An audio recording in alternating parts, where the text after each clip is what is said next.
There are few players as popular as Nathan Cleary in the NRL these days, but he could be the one who's starstruck when the Panthers face the Warriors on Saturday. Cleary grew up idolising Shaun Johnson and will now line up against his hero with a place in a preliminary final up for grabs.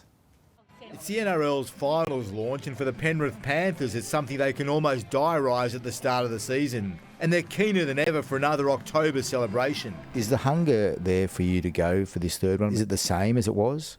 Yeah, of course, probably, if not more. Working harder than ever, and we have to. You've got to keep improving to be the best. You can't just be happy with where you're at. Nathan has a different challenge this week.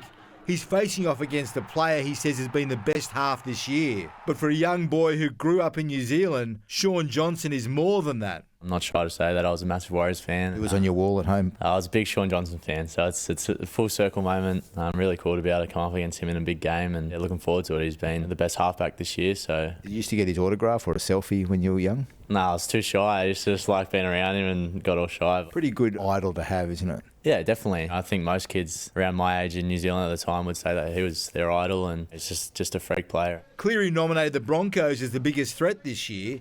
Their rebirth is due in a big way to Adam Reynolds. The Broncos skipper taking time today to back the young man who had to fill his place at Souths. Lachlan Ellis is copping a fair bit at Souths. What's your take on that? Yeah, I don't think it's fair. I think, as a young kid who's come in with a lot of expectation and pressure that's been placed on his shoulders as a kid coming in and trying to stamp your authority on a team like that so young. Has he got it? Yeah, he does. I truly believe he's going to be a great player for that team, and he's probably going to wear that jersey for the next 10 years. Danny Weidler, 9 News.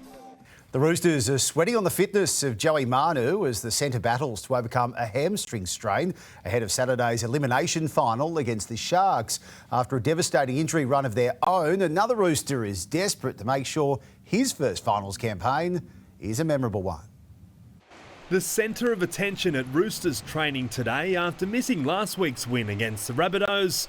Joey Manu warming up with his teammates before cameras were asked to leave. He's looking good, training hard, so yeah, hopefully he can get there. Joey's a big moment player, creates moments in games at crucial times, so we're really looking forward to having him back. Billy Smith happy to throw shade Manu's way. He's old, so those hammies aren't too good for him. After he starred against South Sydney. You want to stand up and deliver on those big stages, and obviously with some key guys out, I knew that some other guys had to step up, and I was glad to do that in that moment.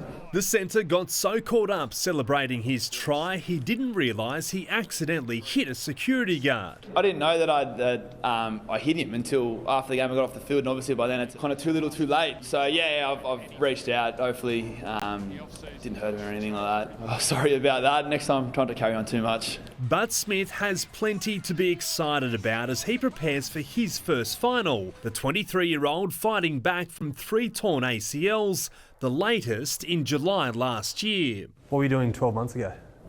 I was in a knee brace, sitting at home, watching the boys, play week 1 of the finals. So when you think of it like that, it's super special. Obviously, it's been a crazy, 3 or 4 years for me. But yeah, when you're in situations like this, it does make it all worth it, mate. Zach Bailey, 9 News. It's been a year to forget for the Bulldogs, so today they chose not to celebrate Mad Monday, instead volunteering at the Reverend Bill Cruz Foundation in Ashfield. For us to come out, especially off the back of last night getting home late, come up here this morning, I'm really proud of the boys, and I think for myself as well, it just puts things in perspective. An optional day for the players, the full squad and coaches turned out.